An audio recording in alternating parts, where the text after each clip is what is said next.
ಚಾಮುಂಡಿ ಬೆಟ್ಟದ ಇವರೇನು ಭಾಳ ಒಂದು ಪ್ರಾಧಿಕಾರ ಮಾಡಿಬಿಟ್ಟು ಭಾಳ ದೊಡ್ಡದಾಗಿ ದಸರಾ ಉತ್ಸವ ಮಾಡ್ತೀವಿ ಅಂತ ಹೊರಟಿದ್ದಾರೆ. ಮೊದಲನೇದಾಗಿ ನಿಮ್ಗೆ ತಿಳ್ಕೊಳ್ಳಿ, ಇವ್ರ ಮೇಲೆಗೆ ಯಾರು ಈ ಆಚರಣೆ ಮಾಡೋಕ್ಕೆ ಹೋಗ್ತಾರೆ, ಸಿದ್ದರಾಮಯ್ಯಂಗೆ ಮತ್ತು ಮಹದೇವಪ್ಪ ಅವ್ರಿಗೆ ದೇವ್ರದ ಬಗ್ಗೆ ನಂಬಿಕೆ ಇಲ್ಲ. ಇವರೆಲ್ಲ ನಾಸ್ತಿಕರು. ಇವ್ರಿಗೆ ಯಾವಾಗ ದೇವ್ರನ್ನ ಬಗತ್ತೆ ಅಂದರೆ ಅವ್ರು ಮೂಡ ಸೈಟ್ ಬಂದಾಗ ಆಗ ಮಾತ್ರ ದೇವ್ರನ್ನ ನೆನಪು ಬಂದಿತ್ತು. ಕಷ್ಟ ಬಂದಾಗ ಸಿದ್ದರಾಮಯ್ಯ ಅವರಿಗೆ ದೇವ್ರು ಬರುತ್ತೆ.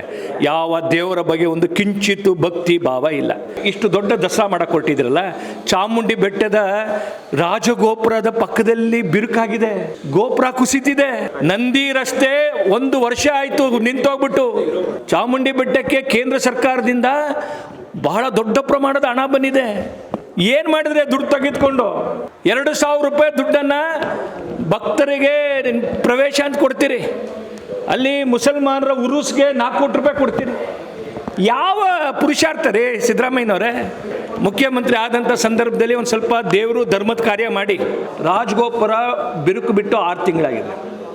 6 ತಿಂಗಳಿಂದ ಈ ರಾಜಗೋಪುರ ಬಿಡುಗು ಆಗಿದ್ರು ಕೂಡ ಏನಾದ್ರು ಒಂದು ಕೆಲಸ ಮಾಡಬೇಕು ಅಂತಿದ್ಯಾ?